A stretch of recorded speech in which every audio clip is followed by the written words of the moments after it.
Yan po mga kaibigan yung gagamitin nating lupa. Yan yung pinag-revisan pa natin yung nakaraan. So, lagyan lang natin ng lupa yung paso. Yan, medyo nilakihan ko yung paso natin kasi malakas yung hangin, natutumba siya. Yan.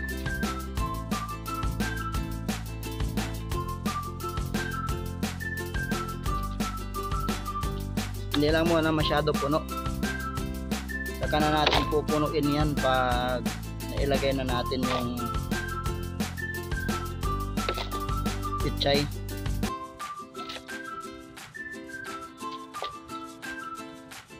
Para makabadagdag pa tayo ng lupa.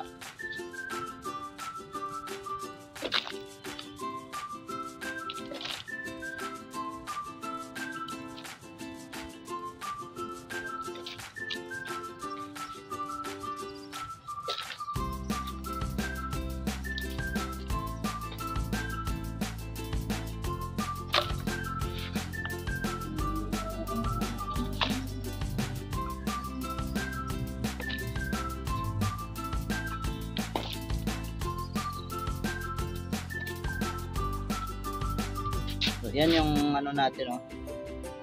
Medyo tumaas na nga yung ano natin, punla natin. Yan. Ganda yung nabili kong punla ngayon. Tubo lahat. Mubo siya lahat. So ito yung ano natin, yung punla natin guys, oh. Ayan. Yan, kailangan wag maputol yung ugat niya. Yan. So, bubutasan lang natin yan sa gitna yung lupa natin. Tapos ilalagay natin tong pichay. Yan.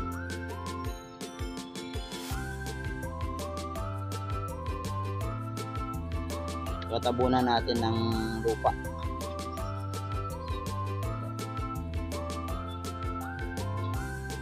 Yung isa.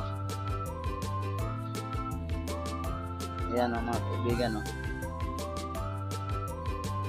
Nandiyan pa yung lupa, kasama yung lupa, saka yung ugat. So after 1 week yan guys, saka natin lalagyan ng pataba. Diligan lang muna natin siya ng ano, ng yung taghugas ng bigas. Yan, kasama yung lupa guys, ha.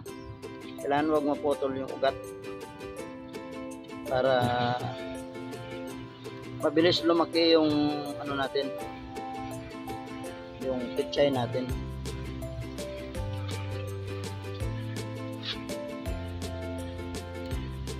Ganyan din yung mga ginawa ko sa mga nauna. Medyo nainitan nga yung iba, kaya parang lumambot yung katawan niya, pero makaka-recover naman yan.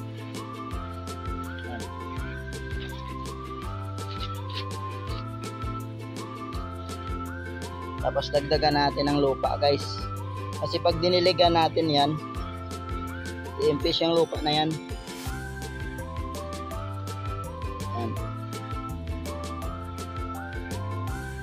I-impis pa yan. I-impis pang lupa niyan pag nadiligan.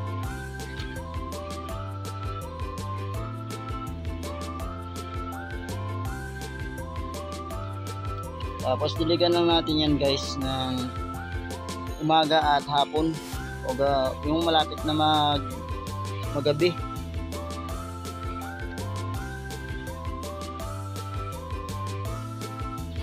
Kasi bagong lipat yan, kailangan nilang medyo basa-basa yung lupa palagi. So after 1 week, lagyan natin ng pataba para lumaki agad.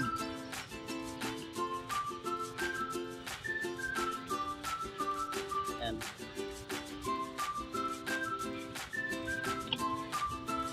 Tapos huwag niyong kalimutan mga kaibigan, wag nyo munang ilagay siya sa initan. Sa lilim lang muna siya.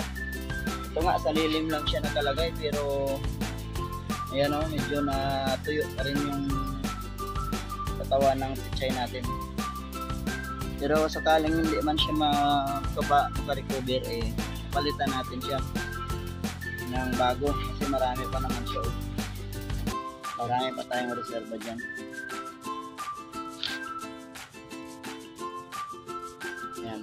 Organic fertilizer natin vermicast. So yan po ang ano natin guys, paglilipat ng tanim natin na pichay. So diligan natin yan hanggang sa mabasa yung lupa. So dahan-dahan lang kasi ayan, umiimpis yung lupa guys pag nabasa. Kailangan basang-basa yan guys kasi para mabasa yung lupa lahat.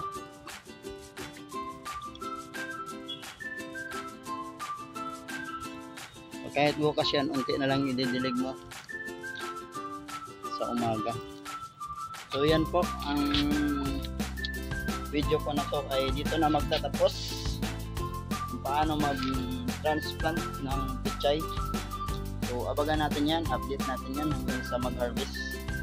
So kung nagustuhan nyo ang video nito, ay sana'y subscribe nyo ang channel ko, pag-comment, pag-share na rin, at bell all nyo para lahat ng mga video na iwakit ako ay updated kayo.